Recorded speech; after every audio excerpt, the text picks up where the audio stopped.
I live in Burke County, North Carolina, in Morganton.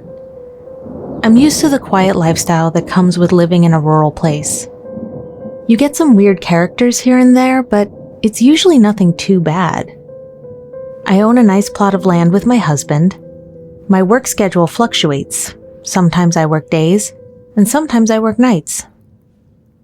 This happened on a night that I was on my way home after a night shift, so it had to be around 3 a.m. My phone was almost dead, I was hungry, I was tired, and I just wanted to get some food and head home. I stopped at the gas station to get $10 worth of gas and also a packaged sandwich, which I proceeded to eat inside the gas station cafe. Some sketchy guy was eyeing me for a little while until he left the building without buying anything. After eating, I went outside to fill up the gas and then got back in the car. The smell of gas was extra pungent for some reason. These roads are very dark and twisty at night, so I was driving slowly, especially since I was tired after a long day of work. Then something unexpected happened. The needle on the gas gauge suddenly dropped to E, and the low gas light came on and beeped. I had no idea what was going on. I'm not a car person, and I'd never run out of gas before this. Plus, the needle suddenly dropped. I thought at first that the computer was glitching, so I pulled over and restarted the car, but the needle was still on E. I tried to continue driving, but the engine died. I started having a panic attack. I called my husband first thing, and thank God he picked up. I asked him how my car could run out of gas after I had just filled up. As I got out of the car, I smelled gasoline. I told him this, and he said it sounded like I had a leak. He told me he'd head right over and call our roadside assistance company. Then I heard a car coming with no headlights, and suddenly it stopped not far behind my car. I suddenly thought of the sketchy guy who was watching me at the gas station and asked my husband if there was a chance he did something to my car. My husband's tone suddenly changed, sounding more concerned and worried. He said yes, there was a chance that he may have cut my fuel line. I didn't know what that meant. All I knew was that I needed to run. I took my keys out of the ignition, shut the door, and locked it so that the headlights would turn off. My phone was on like 2%, so I told him to text me when he was close. I ran off the road and towards the first house I could find. I ran down the long driveway and up the property to the front door. All the lights in the house were off, but I still rang the bell multiple times. Eventually, a light turned on and then the door opened. A man in his 60s who looked like he had just been woken up opened the door. I asked him to let me in to hide and charge my phone. After a bit of explaining, he opened the door fully and let me in. I asked him for an iPhone charger, and he said he'd go look for one, then asked me to take a seat in the living room. I sat down, still in my nurse scrubs, feeling a mix of emotions. The man called out from the kitchen asking me if I wanted some water. I said, "Yes, please." Little did he know, I saw his reflection in a mirror in the living room that gave visibility into the kitchen. I saw him fill a cup with water, and then I know for a fact I saw him drop something into the water. He walked out of view of the mirror, but the faucet was still running. It ran for a solid 30 more seconds before he turned it off. He came back into the living room with a glass of water and handed it to me. I thanked him, and he sat down and just looked at me, then asked me to explain the situation again. I replied to him, "I just really need a charger so that I can contact my husband." He said, "All right," and went upstairs. I checked my phone and it was on 1%. I used that remaining battery to send my current location to my husband just in case. I then smelled the glass of water, and although it didn't smell like anything, I knew he put something in it. Now I had to make the decision of whether I should leave or not. On one hand, I needed to charge my phone badly. On the other, I was 99% sure he did something to this water. I heard him walking back down the stairs, and he said he doesn't have any iPhone chargers since he has an Android. After he said this, I got up and walked straight for the door. I'm not an idiot. Once outside, I ran back down the driveway to the road. I felt like throwing up. I couldn't believe 2 separate potential incidents from 2 different men happened in one night. I crept along the side of the road behind the trees. I took out my phone and sent my updated location, and right around now is when my battery died. I waited until I saw the familiar headlights of my husband's truck. I went out, waving my arms, and thank God it was him. I got inside the truck and let all my emotions out, crying to him about what I just went through. He brought us to my car, and there was no longer a car behind mine. My back window was shattered though, and it appeared someone had gotten into the back seat, but nothing of high value was left in my car to steal anyway. My car battery was also dead. When I told my husband about the man who tried to potentially drug me, he was so furious he wanted to go break down his door. But I told him no, let's just wait for the tow truck to come. We waited quite a while before it came. My car was towed to my dealership, where they could take the car in the next day. My husband was right. My car was vandalized, and the fuel line was cut completely. Thank God I was off the next few days, because I needed some time to mentally recover from this night. The idea that twice in one night I was almost a victim of some sketchy men, I just couldn't get over it. Did you know if you hit that like button, there's a good chance someone else's spine will get tingled by these stories? When I was 18, I was very immature and naive. I was kind of a jerk when I was on the road, honking whenever I got impatient and borderline cutting people off. Looking back now, it was very stupid. If I ever have kids, I'll be much stricter with them as far as their driving is concerned. That being said, I did drive a lot for someone my age. I went away to school 5 hours away from home. No matter what day of the week, traffic always gets atrocious the closer I get to home. So, during breaks, I would drive home at night to avoid traffic. This would turn a 4 to 5 hour drive into a 3-hour drive. It was the beginning of winter break, as the fall semester had just ended.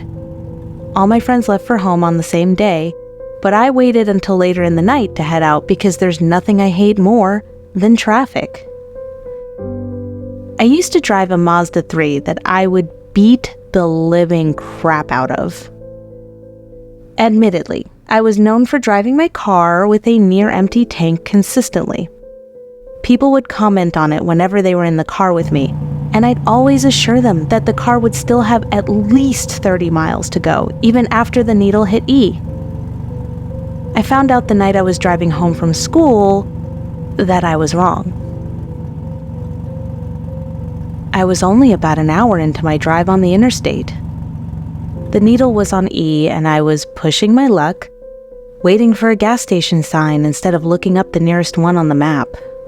The car started making weird sounds suddenly and jolting, and that's when I realized I might have actually run the tank empty this time. I got off the first exit ramp and hoped it would lead to a gas station. This exit was dark though, with no streetlights and just woods on either side. I was scared to slow down and lose my speed because I didn't know if I'd have enough gas to find a gas station. I blew through the stop sign at the end of the ramp and made a sharp left turn on the intersecting road, which was another dark road surrounded by woods. I was screwed. The car eventually came to a stop, and the engine died. Things only got worse when I took out my phone and saw I had no bars. I have T-Mobile, which is the worst possible reception anywhere from a major city. I tried calling 911 because I was stupid and thought that 911 works even without reception. Of course, it didn't. I was terrified because I didn't know what to do. I turned on my hazard lights and just waited for someone to pass by. It was a long time before I saw headlights approaching. When I did, I flashed my headlights at them. They passed me, made a U-turn, then pulled up on the grass behind me. I didn't know who was getting out of that car though, and I was an 18-year-old defenseless girl. I just cracked the window down a little bit as this guy approached my car. I told him I needed help. I had run out of gas. He offered to give me a ride to the nearest gas station. He was this bald guy with glasses on. He kind of looked trustworthy. I had no other apparent options but to accept his offer.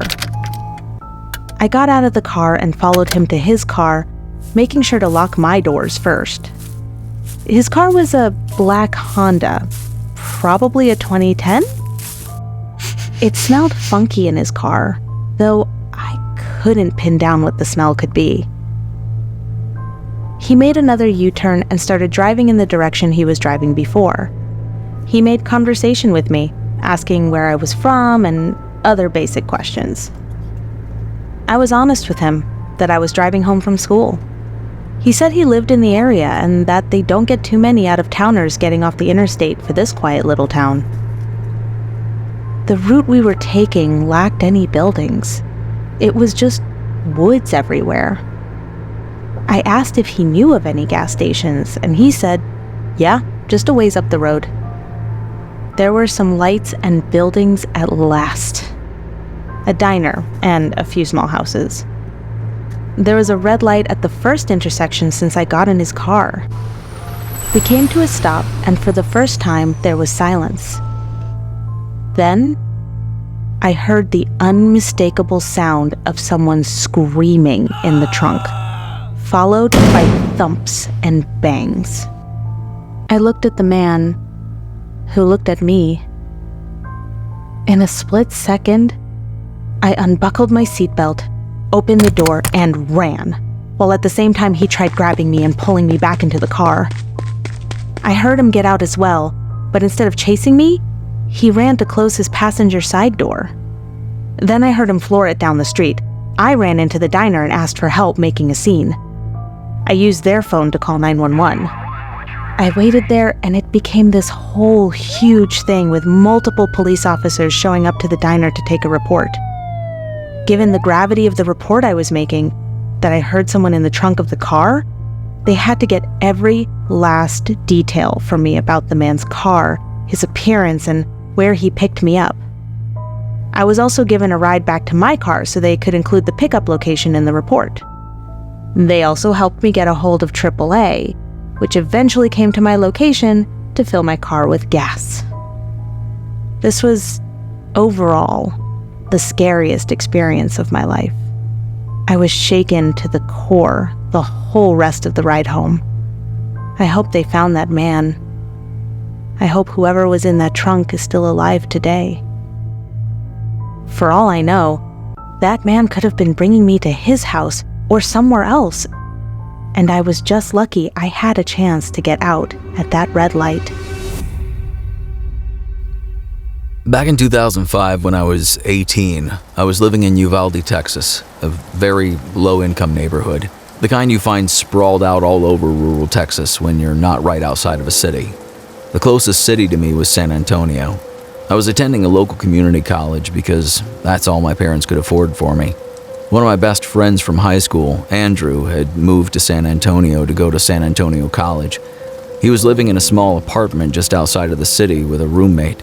His girlfriend would often stay with him. Since the city was only an hour and a half away, I would visit him all the time.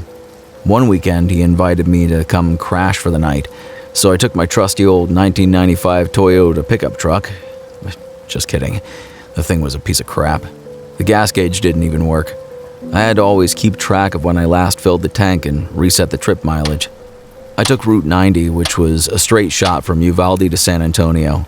I was on the road around 3 p.m. on a Friday, and there was no traffic at all. I got to Andrew's place at a reasonable time. His girlfriend wouldn't be getting there until tomorrow, so tonight we were going out.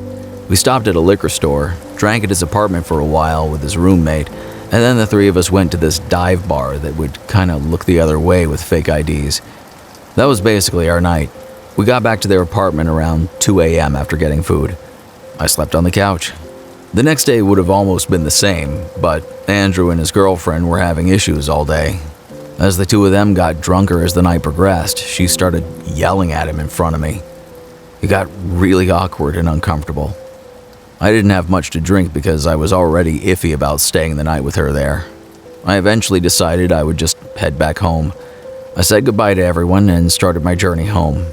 It was very late at night. I want to guess midnight, maybe a little earlier. Route 90 was deserted at the time, so I would fly, or at least fly by my pickup standards. Suddenly, the engine started sputtering. I felt my heart completely drop as I realized I forgot to fill up the tank. I slowed down, but it was too late. The engine cut off. I pulled to the side of the road and tried starting it a few times, but it did no good. I took out my cell phone, which was equally as crappy as my truck, and tried to get a signal. No shot. I couldn't even call for help. I had to just put my hazards on and hope a Good Samaritan would pass by. You wouldn't believe how long I sat on the side of the road before seeing headlights. I waved my arms as the car approached, but it zoomed past me, ignoring me. This happened again after another 10 minutes or so. I started to feel hopeless, like maybe I should just sleep in my car and wait until sunrise to get help. So that's what I was going to do. I got inside my car, took the key out of the ignition to cut the battery, and angled my seat back to go to sleep. I would hear the occasional car zooming past, like once every 10 minutes, but it didn't feel worth waving people down in the dark. It seemed sketchy for myself and to the people in the cars. When I was starting to actually drift off to sleep, a car door closing behind me woke me up. I looked in the rearview mirror and saw a car pulled up behind me with its headlights off. I turned around to get a better look. There was some big pickup truck, but I couldn't see anyone inside of it, nor did I see anyone outside of it. Maybe someone pulled over to help. I got out of the car and said, "Excuse me," but there was no response. I walked closer to the truck just to confirm no one was inside, then walked back to my truck. This was weird. I looked towards the trees on the side of the road. Maybe someone was pissing in the woods. I went back inside my truck and locked the door. This was just too weird. Suddenly, there was a tap at my window. I jumped and looked to see a man looking down at me into the car, smiling. I didn't do anything yet. He said, "Hey buddy, need a hand?" I lowered the window a crack and said, "I ran out of gas." The man said, "That's quite a predicament. Step out and give me a hand with this real quick." When he said this, I thought he meant help him with a gas jug to fill up my tank or something. Honestly, I stepped out of the truck and shut the door, expecting him to lead me to his truck. But he stood there, looked down at me, because he was much taller than me, still smiling, and said, "I need you to empty your pockets, please." It took me a second to process what he meant. I was literally a broke college student driving a piece of crap pickup truck. I wasn't about to get robbed of the only cash I had and my phone. I ran for it in the direction of the trees. I'm small but fast. I turned around and saw he was chasing after me. Once I made it into the trees, I zigzagged all over the place until I seemed to lose him. Then I crouched behind a big tree to catch my breath. When I heard him approaching closer, I quieted my breath. I heard him say out loud, "I'll kill you, you piece of..." I don't know if he was just saying it out loud out of anger or if he wanted me to hear it, but I was too scared to move. Even after I heard his footsteps move away, I didn't move. In fact, I stayed in this position the rest of the night, eventually lying behind this big tree until dawn. I went back over to the highway to my truck, and the truck behind me was gone, but my truck's doors were both open. I found that my glove box had been gone through and completely emptied of anything somewhat valuable. My flannel hoodie was also taken, which had something in the pocket, I'm sure. I finally managed to wave down a Good Samaritan, and he gave me a ride to the closest gas station. I bought a fuel can, filled it with gas, and the man brought me back to my truck where I filled my tank just enough to drive the truck to a gas station to fill it up completely. Then I went straight home. This was a real-life learning experience for me. that there are bad people out there who will try to take advantage of you when you're in a vulnerable spot. But there are also good people, like the man who helped me. Thanks for listening. If you want to help build the True Chiller community, like, subscribe, and share.